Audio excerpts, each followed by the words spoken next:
कुछ खाने को दे दो, बाबा दुआ करेगा। घर में कुछ नहीं है, माफ करो बाबा। कुछ नहीं है तो अपने नंबर ही दे दो, बाबा दुआ भी करेगा और मैसेज भी करेगा। राजा जी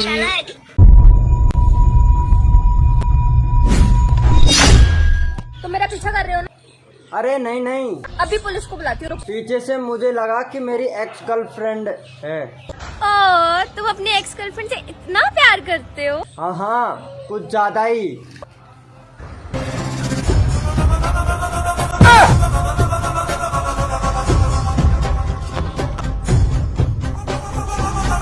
दादी, अपनी जिंदगी में बहुत बड़ा आदमी बनना चाहता हूँ, कोई टिप बताओ ना।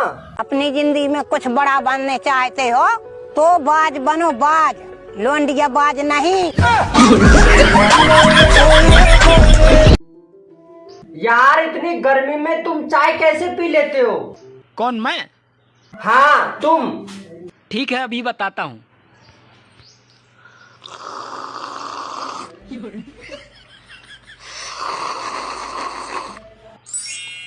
ऐसे।